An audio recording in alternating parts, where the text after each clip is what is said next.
Pemirsa Gatra TV, kembali Anda menyaksikan Gatra Insight bersama saya Vivi Megalinda. Dan siang hari ini di studio sudah hadir pemimpin redaksi majalah Gatra, Pak Mukhlison. Siang Pak. Selamat siang, Vivi.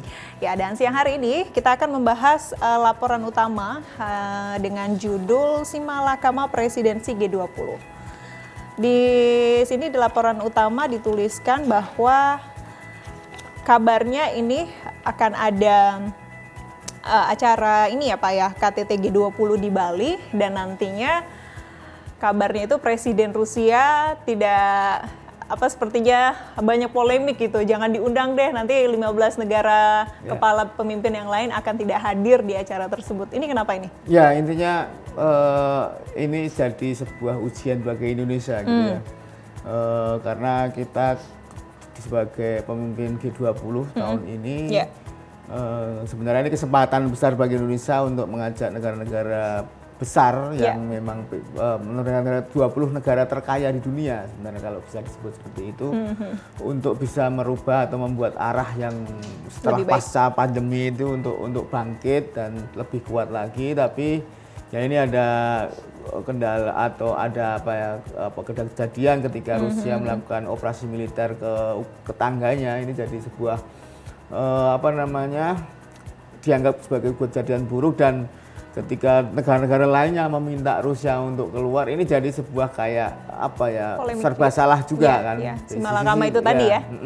Di satu sisi kehadiran Rusia sangat penting karena dia negara besar, sumber dayanya besar juga, dia negara-negara Eropa menggantungkan dirinya dalam produk energi seperti gas. Jadi itu sangat berpengaruh. Di sisi lain, negara-negara yang tidak suka dengan Rusia dengan manuvernya gitu, ingin Rusia tidak berada di dalam keanggotaan ini. Jadi ketika nanti KTT Indonesia negara-negara Barat seperti Amerika dan Eropa tidak ingin Presiden Putin datang gitu, karena dia dianggap sebagai penjahat perang gitu kan, karena dia menyerang tetangganya dengan brutal. Nah ini ya itu tadi serba salah Indonesia kalau tidak mengundang dia, kan kita politik kita kan bebas aktif gitu kan. Jadi selama ini kita merasa tidak bermasalah dengan Rusia, kemudian invasi Rusia mungkin masih bisa diperdebatkan gitu kan.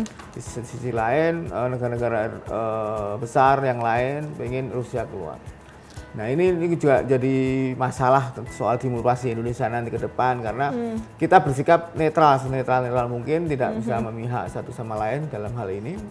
Di sisi lain kita pengennya ini sukses karena Indonesia juga sebagai pemimpin tuan rumah di sini, nanti di Bali inginnya ya ini nanti berdampak besar, tidak hanya ke Indonesia atau mungkin negara-negara besar, tapi juga ke seluruh dunia, di dunia ketiga, di negara berkembang, ke Afrika dan sebagainya. Dampaknya ke sana karena kita mengajak setelah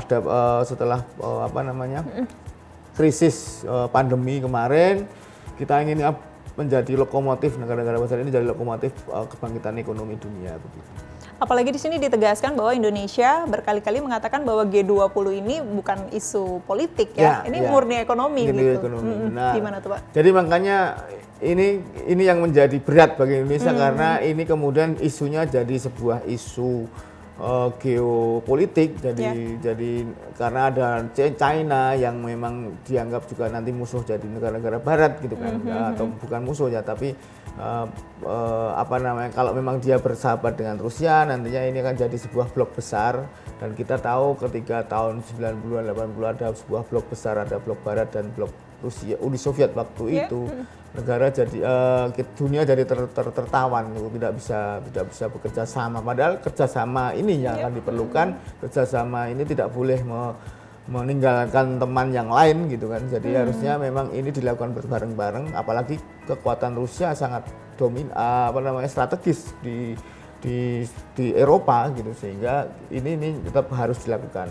Ini pandangan Indonesia memang benar kalau memang ini jadi sebuah kerjasama ekonomi. Saya kira memang pemerintah juga sudah memilih jalan yang di tengah untuk tidak memihak pada satu pihak gitu. Oke, baik. Apalagi di sini di laporan utama ada wawancara khusus ya bersama dengan Dubes Triansyah yang akan nanti boleh lengkapnya pembaca majalah Gatra dan juga pemirsa Gatra TV boleh langsung aja akses nanti di www.gatrapedia.com. Oke, lanjut saya mau coba cari dari isu lingkungan. Pak Mukhlison, ini ancaman longsor ibu kota. Nah, ini kira-kira sedang menyoroti apa teman-teman dari redaksi? Ya, ini sebenarnya ada beberapa riset gitu yang melihatkan bahwa ibu kota kita ini bisa terancam kena bencana longsor karena beberapa hal, misalnya karena disrupsi air tanah gitu ya, karena air tanah kita tahu di Indonesia, di Jakarta khususnya ini orang sudah ngambil air tanah secara masif, bahkan gedung-gedung perkantoran yang besar-besar itu ngambil air tanah, dan ini akan membuat tanah di Jakarta itu rawan longsor, rawan bergerak dan sebagainya. Ini padahal di Indonesia kita tahu Jakarta adalah gedung-gedung besar, di situ ada gedung-gedung besar, sehingga ini sangat dikhawatirkan dampaknya bisa seperti itu tadi, ada pergeseran karena kosong, jadi tanah disedot dan kering. Ini jadi berbahaya, padahal kita sebenarnya kan kemarin kita ada sumur resapan dan sebagainya, itu ternyata juga tidak sangat mendukung untuk mengisi air, itu juga sangat tidak signifikan, sehingga ini jadi berbahaya bagi lingkungan di daerah Jakarta. Oke, baik. Jadi itu tadi pemirsa beberapa laporan utama dan juga beberapa laporan lainnya di edisi majalah kita pada pekan ini, Simalakama Presidensi G20. Untuk pemirsa yang mau akses lebih lanjut bisa langsung tadi ke www.gatrapedia.com dan juga di beberapa marketplace seperti Tokopedia dan juga Shopee. Demikian Gatra Insight kita kali ini, sampai jumpa di Gatra Insight selanjutnya.